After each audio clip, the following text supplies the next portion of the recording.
Hey guys இதுதான் நான் second handle வாங்கின ஸ்கூட்டி. இதோட ப்ரைஸ் வந்து 25,000 கிட்ட சார்ஜ் பண்ணிட்டாங்க. கிருஷ்ணகிரியில் செப்பரேட்டாக இதுக்கு ஒரு ஏரியாவே இருக்குது செகண்ட் ஹேண்ட் பைக்லாம் சேல் பண்ணுறதுக்கு. அங்கே தான் நானுமே வாங்கியிருந்தேன்.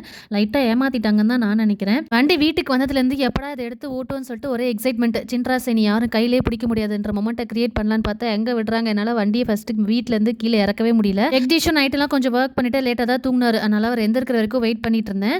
அதுக்குள்ளே என்னோட ரெகுலரான ரொட்டீன் ஒர்க்லாம் இருந்துச்சு. கொஞ்சம் கோலம் போடுறது, மெயில் செக் பண்ணுறது, அப்புறம் பிரேக்ஃபாஸ்ட்டுக்கு மஷ்ரூம் கிரேவியும் பூரியும் செஞ்சிருந்தோம். அதெல்லாம் சாப்பிட்டு ஒரு 11 போல் ஜெகதீஷ் வந்து வண்டியெல்லாம் கீழே இறக்கி கொடுத்தாரு. வண்டியில் ஒரு ரவுண்டு தனியாக போயிட்டு வரணும்னு சொல்லிட்டு ரொம்ப எக்ஸைட்டடாக இருந்தேன். ஆனால் இவங்க 2 பேரும் என்னை விடலை. ஜெகதீஷ் ஒரு பக்கம் பாடி கார்டு மாதிரி பின்னாடி உட்காந்துட்டாரு. செலி ஒரு பக்கம் முன்னாடி ஏறி நின்றுக்கிட்டான்.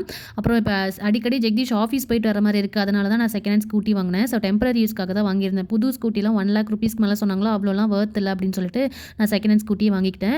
இது வாங்கிட்டு அந்த அடுத்த நாளே வந்து பார்த்தீங்கன்னா செல்ஃப் ஸ்டார்ட் ஆகல, ஏதோ பேட்டரி வீக்காக இருக்குது அப்படின்னு சொல்லிட்டாங்க. இந்த இடத்துல தான் நாங்கள் வந்து லைட்டாக ஏமாந்துட்டோம். அண்ட் ஃபர்ஸ்ட் அவங்க 30,000 கிட்ட சொன்னாங்க. நாங்கள் எங்களோட வாய் திறமையில யூஸ் பண்ணி 25,000 வாங்கிட்டு வந்துருன்னு சொல்லிட்டு ஒரு பெருமை வேற. இப்போ அவங்க கிட்டே வந்து பேட்டரி மாற்றி தர சொல்லி கேட்டிருக்கோம். பாப்பா என்ன பண்ணுறாங்கன்னு சொல்லி.